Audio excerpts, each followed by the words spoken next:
L'an prochain, j'arrête. Qui prend ma place de coordo dans l'équipe? C'est LA question qu'on entend régulièrement dans les conseils d'enseignement EPS de fin d'année. Pourquoi j'ai envie de vous parler de la coordo ce soir? Parce que le SNEP vient d'obtenir une immense victoire au plan juridique. Et dans le contexte actuel, de jours de carence, de gel du point d'indice, de suppression de la JPA, une décision de justice qui nous est favorable, ça, c'est un véritable antidote à la résignation. C'est quoi, cette lutte sur les MP-APSA? La bataille sur les MP-APSA, c'est simplement la loi, le règlement, tout le règlement, rien que le règlement. Depuis 2015, on a un texte qui donne les conditions d'indemnisation. Alors d'où vient le désaccord entre le SNEP, qui représente les collègues, et l'administration? Le désaccord portait sur comment on calcule pour arriver à plus de 4 équivalents temps plein.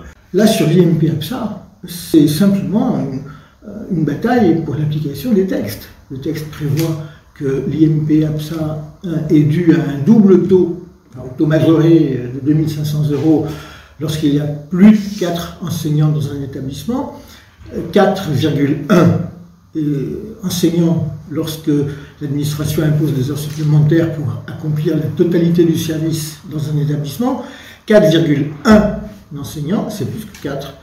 Et plus que 4, c'est 2500 € et pas 1250 €. Comment ça s'est passé pour faire appliquer le texte? Une dizaine de collègues a formé d'abord des recours gracieux, c'est-à-dire demander au recteur de revenir sur sa position. Le refus des rectorats de revenir sur leur position en disant « seules les heures postes comptent, les heures sup on n'en tient pas compte ». On va devant les tribunaux administratifs, on perd devant tous les tribunaux administratifs, on va en cour d'appel, on perd. Un nouveau collègue nous saisit, un nouveau recours devant le tribunal administratif de Bordeaux qui rejette notre recours, devant la cour d'appel de Bordeaux qui rejette notre recours. On va devant le Conseil d'État et le Conseil d'État considère que la nature, la requête, nécessite qu'elle soit rejugée par la Cour d'appel de Bordeaux. Et donc cette Cour d'appel de Bordeaux est amenée à contredire les décisions antérieures de la justice administrative et à nous donner raison. Donc c'est une immense victoire au plan juridique. La Cour d'appel de Bordeaux a dit le droit, a dit quelle était la solution et que 4,1 c'était plus que 4. C'est indiscutable. Et en tout cas, ça n'a pas été discuté par le ministère devant le Conseil d'État, comme il en a eu la faculté. La solution est tranchée et irrévocable. Du coup, quelle incidence est là, cette victoire, pour tous les collègues? Lorsqu'à Bordeaux, la Cour d'appel condamne l'État indivisible à payer une indemnité en faisant application des textes selon son interprétation, la condamnation de l'État doit profiter à tout le monde.